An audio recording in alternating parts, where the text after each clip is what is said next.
అందరికీ నమస్కారం. మీడియా మిత్రులందరికీ కూడా ధన్యవాదాలు తెలియజేసుకుంటూ ఇక్కడికి వచ్చినటువంటి పెద్దలు ఎమ్మెల్సీ గారికి, మా టీడీపీ కూటమి నాయకులు అందరికీ కూడా హృదయపూర్వక ధన్యవాదాలు తెలియజేసుకుంటూ, ఈరోజు చూసినట్లయితే ముఖ్యంగా ఈ ప్రెస్ మీటు పార్టీలో రామ్మోహన్ గారిని తక్కువ చెప్తున్నారనే మాట శేషబాబు గారు చెప్పడం వల్ల ఈ ప్రెస్ మీట్ పెట్టడం జరిగింది. రామ్మోహన్ గారు అంటే మాకు కానీ, రమానాయుడు గారికి కానీ, మా పార్టీ నాయకులకు కానీ ఆయన 83 నుంచి కూడా పార్టీలో ఉంటున్నారు కాబట్టి మాకు గురువర్యులతో సమానం. ఆయన సీనియరు. ఒక పంచాయతీ బోర్డు మెంబర్ కానీ, ఉప సర్పంచ్ కానీ, సర్పంచ్ కానీ, జడ్పీటీసీ కానీ 2 సార్లు ఎమ్మెల్సీగా చేసినటువంటి వ్యక్తి అయినా ఆ గౌరవం అయితే మాకుంది.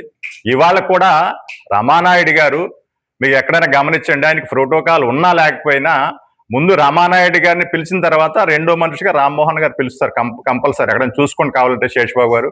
అదే రకంగా చూసుకున్నట్లయితే కనుక ఇందాక మన బాబు చెప్పినట్టుగా ఫ్లెక్సీలో ఫోటో ఒక మినిస్టర్ గారు లోకేష్ పక్కనే, చంద్రబాబు నాయుడు గారి పక్కనే, పవన్ కళ్యాణ్ గారి పక్కనే, ఈయన ఫోటో లేకుండా ఫ్లెక్సీ ఎక్కడ ఉండదు.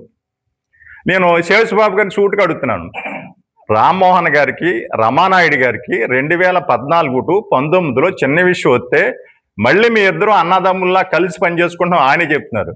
మీరు అప్పుడేం చేశారు? మరి అప్పుడు ఎందుకు ఖండించలేదు? అంటే మీకు ఇప్పుడు నొప్పి కలిగిందని ఇవన్నీ ఎత్తుకుంటున్నారా?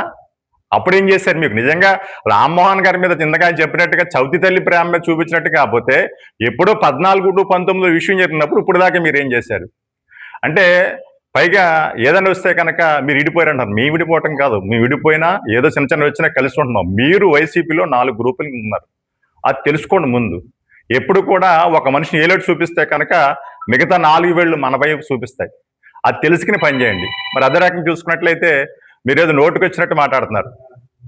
2014లో డాక్టర్ గారికి వెన్నుపోటు పొడిచారంటున్నారు. డాక్టర్ గారికి వెన్నుపోటు పట్టడం కాదు, డాక్టర్ గారు అంటే దేవుడు, అందరికీ తెలుసున్న విషయమే.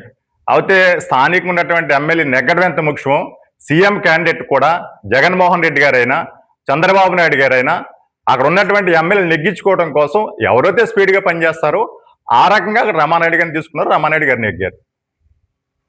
మరి ఆ రకంగా ఎన్నిపోటు అనుకుంటే మళ్ళీ 2019లో మీరు 2014లో వైసీపీ తరపున నిలబడి ఓడిపోతే మరి 2019లో మీకు టికెట్ ఇవ్వాలి కదా, మీకు ఎందుకు ఇవ్వలేదు? డాక్టర్ గారికి ఎందుకు ఇచ్చారు? అంటే డాక్టర్ గారు మీకు వెన్నుపోటు పొడిచారా?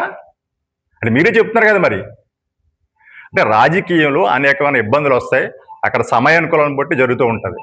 మీకు 2014లో టికెట్ ఇచ్చారు, మీరు ఓడిపోయారు. 2019 మీకు టికెట్ ఇవ్వలేదు. మరి 2024 ఇచ్చారా?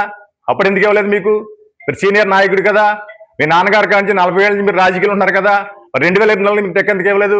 అప్పుడు కూడా జగన్మోహన్ రెడ్డి గారు అక్కడ ఏదో క్యాస్ట్ వేడో ఇంకోటి చూసుకుని మీకు తగ్గించి వేరే వాళ్ళకి ఇచ్చాడు. అంటే రాజకీయానికి అనేకమైన కోణాలు ఉంటాయి తప్ప మీరు ఆన్లైన్లు పోటీ పొడిచారు, ఏళ్ళ పోటీ చూడడం తప్పు అన్నమాట. రామ్మోహన్ గారిని మేము ఎప్పుడు కూడా చాలా గౌరవంగా చూస్తాం. ఆయన సీనియర్ నాయకుడు, ఆయన తక్కువ చేసి మాట్లాడన్నమాట ఈ విషయాన్ని మేము తీవ్రంగా ఖండిస్తున్నాం.